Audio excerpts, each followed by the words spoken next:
जब उसको वहां पे लटकते हुए देखा तो सब बहुत ज्यादा परेशान हुए और सोचने लगे कि आखिर कैसा हो सकता है, क्योंकि दोनों जो है वो आपस में प्रेम करती थी, प्यार करती थी और पति पत्नी की तरह ही रहती थी। लेकिन जब इसकी फ्रेंड ने उसको धोखा दिया, जिसे वो अपनी पत्नी मानती थी, तो क्योंकि दोनों ही लड़कियां थी और क्या हुआ, आपको ये सारी बातें, तमाम बातें जो है वो आज की कहानी में पता चलेगी। तो आपसे हाथ जोड़ के विनती है कि आप पूरी वीडियो देखना, तभी आपको पता चलेगा। राधे राधे, नमस्कार। सब लोगों मेरे यूट्यूब में बहुत ज्यादा हार्दिक अभिनंदन है दोस्तों। आप सब लोग कैसे हो? आई होप आप सब लोग बहुत ही अच्छे से होंगे, राजी खुशी से होंगे। आज की कहानी जो है वो उत्तर प्रदेश के लखनऊ के स्वरूप नगर में तेली बाग एक जगह लगती है। उत्तर प्रदेश के लखनऊ के स्वरूप नगर में तेली बाग एक जगह लगती है, जहाँ पे रामू प्रजापति का घर है और वो मजदूरी करते हैं। और उनकी पत्नी का नाम सुनीता है, बेटी है जिसका नाम निधि है, बेटा है जिसका नाम सोनू है और एक बड़ी बेटी जिसका नाम सुधा है। अब क्योंकि रामू जो है वो प्रजापति मजदूरी करता है, जिससे अपने परिवार का भरण पोषण करता है। अब जो इनकी बेटी जो सुधा है वो इनके साथ नहीं रहती है, क्योंकि सुधा जो है वो सॉरी, रामू की बड़ी बेटी जो है वो सुधा है, वो अपनी सहेली के साथ लिव इन रिलेशनशिप में रहती है। सुधा को अपनी फ्रेंड के साथ रहना है, क्योंकि उसका लिव इन रिलेशनशिप में रहती है। 20 जून, अब इन दोनों सहेलियों को क्या होता है कि आपस में बहुत ज्यादा प्यार हो जाता है और धीरे धीरे जो है वो ये नहीं चाहती हैं कि ये एक दूसरे से अलग रहें, बिछड़ बिछड़ के रहें। इसलिए इन्होंने जो है वो घर से ही थोड़ी ही दूर उसी गली में जो है वो कमरा रेंट पे लिया होता है और वहीं पे जो है वो ये रह रही होती हैं। और एक पति पत्नी की तरह इनका व्यवहार होता है। जो समाज के लोग होते हैं, गली के मोहल्ले के लोग होते हैं, उनको ये बातें बिल्कुल भी उनकी पसंद नहीं होती हैं। वो भी उनको बोलते हैं, लेकिन प्यार जो है वो उनका कहाँ मान रहा था, वो बिल्कुल भी नहीं मानने को तैयार होती हैं। और वो एक दूसरे के बिना जो है वो जी नहीं सकती, इसलिए दोनों जो है वो इकट्ठा रहती हैं और पति पत्नी की तरह ही रहती हैं। जो सहेली है उसका नाम मोहिनी है। मोहिनी की जो है वो दोस्तों शादी हो चुकी है और मोहिनी के पति का नाम सोनू तिवारी है। अब क्या होता है कि जो सोनू तिवारी है वो मोहिनी के पति का नाम जो है वो सोनू तिवारी है।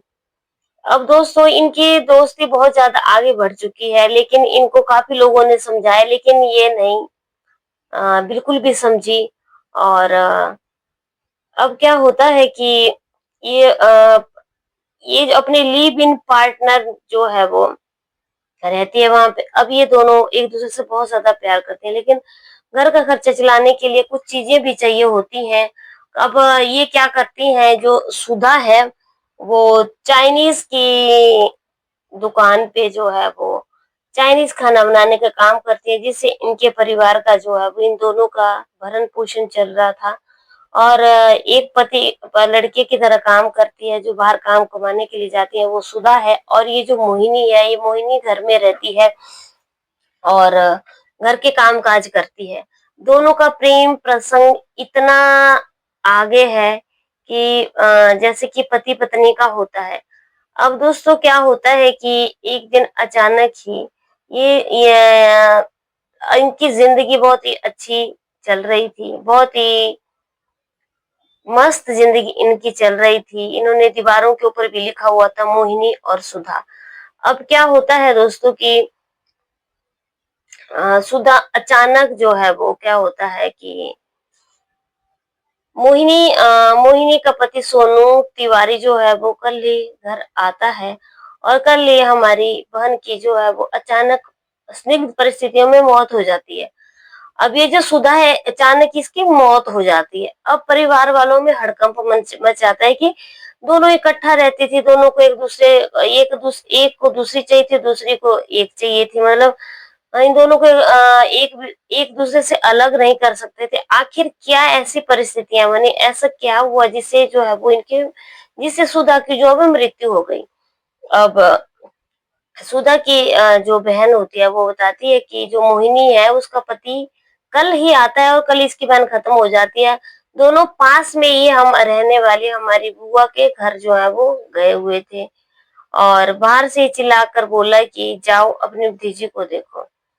अब ये जाकर के बोलता है कि अपनी भतीजी को देखो, क्योंकि इनके घर पे जाता है और ये जो सोनू होता है, ये जो सुधा है उनके घर पे जाता है, एक ही गली में घर है। और वहाँ पे जाकर के उसकी बहन को बोलता है कि जा करके अपनी भतीजी को देखो। इसके बाद बुआ ने हमें कॉल करके सूचना दी। जहाँ बहन रहती थी, वो मकान उनके घर से सिर्फ 800 मीटर ही दूर था, एक ही मोहल्ले में ये लोग रहते थे। तो ये लोग वहाँ पे तुरंत पहुँच जाते हैं और देखते हैं तो उनके पैरों तले एक ज़मीन खिसक जाती है। वहाँ पे जो डेड बॉडी पड़ी होती है सुधा की, और घर की खिड़की दरवाजे जो है वो सारे बंद होते हैं। और मोहिनी और उसके पति सोनू जो थे वो अ, इनके ऊपर जो है पूरा शक चला गया कि ये जो हत्या हुई है, क्योंकि घर में ये लोग ही थे।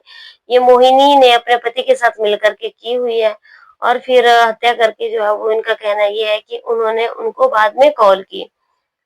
ये दोनों आपस में ये भी बताती थी कि बहन जो अब ये इसकी जो बहन निधि है ये बता रही है, जो सुधा की बहन निधि है ना, ये बता रही है कि सुधा और मोहिनी दोनों अक्सर कहते थे कि हमने शादी कर ली है, लेकिन आज तक उनके पास ऐसा लिखित कोई दस्तावेज नहीं मिला है जिससे ये प्रूफ हो जाए कि इन दोनों ने शादी कर ली है।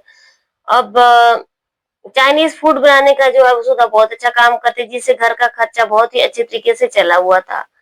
अब क्या होता है दोस्तों, रामू और उसका परिवार जो है वो बहुत ज्यादा आप सदमे में चला गया है। इनको कुछ भी समझ में नहीं आ रहा कि आखिर इनकी बेटी के साथ क्या हुआ क्या नहीं हुआ।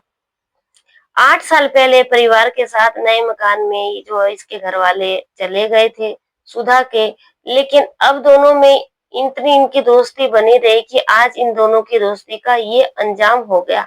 आज इन दोनों की दोस्ती जो है वो इस कदर पहुंच गई कि एक हत्या के कारण बन गया। फिलहाल पुलिस को इन्फॉर्म किया जाता है, पुलिस आती है, पुलिस डेड बॉडी ले जाती है और हत्या के क्या कारण है, हत्या के कारणों का पुलिस पता लगा रही है।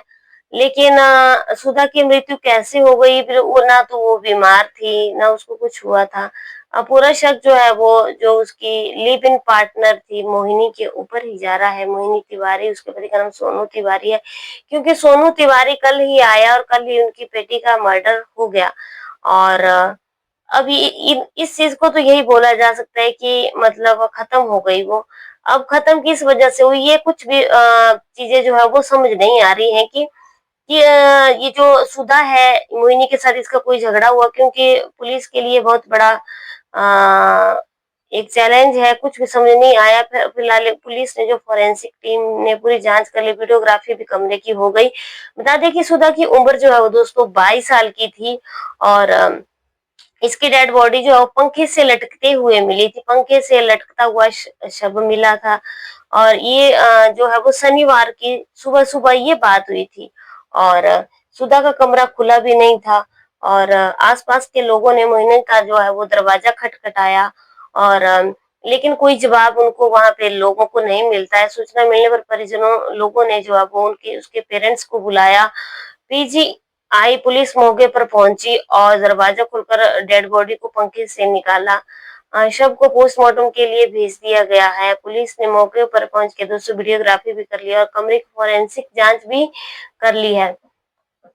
सुधा जो है वो 1 साल से दोस्तों अपनी जो गर्लफ्रेंड थी, जो उसकी पार्टनर थी मोहिनी, उसके साथ जो है वो लिव इन में रह रही थी और पति पत्नी की तरह ये दोनों जो है वो एक दूसरे जिंदगी यापन करती थी। और ये डियर वाइफ क्या करके जो है वो ये अपनी एक मतलब लिखती रहती थी, डियर वाइफ डियर वाइफ। कई बार समझाने के बाद भी जो है सुधा ने मोहिनी से संबंध नहीं तोड़ा। पर ये जो पेरेंट्स है उनका कहना है कि मोहिनी की शादी सोनू तिवारी के नाम के साथ हुई है और वह भी इसी मोहल्ले में जो है वो रहता है। और जो पेरेंट्स है उनका कहना ये है कि मोहिनी ने जो है वो सुधा को बहुत तगड़ा धोखा दिया है और इसकी जो है वो उसने अपने पति के साथ मिलकर उसकी हत्या कर दी है। सुधा जो है बेचारी घर का खर्च चलाने के लिए होटल में काम करती, जहाँ पे वो चाइनीज फूड बनाती थी। अब फिलहाल मोहिनी, सोनू तिवारी और अन्य आरोपियों से पूछताछ जो है वो दोस्तों की जा रही है। पुलिस ने मामले में संबंधित धाराओं में रिपोर्ट जो है वो दर्ज कर ली है और फोरेंसिक टीम रिपोर्ट का जो है वो इंतजार किया जा रहा है कि आखिर सुधा की मृत्यु हुई तो कैसे हुई। अब ये सारी तमाम बातें जो है वो पता चलेंगी। फिलहाल आज की कहानी में बस इतना ही। कल की कहानी में आप लोगों से फिर से मिलती हूँ, तब तक के लिए बने रहिए मेरे चैनल पे। जय हिंद, जय भारत।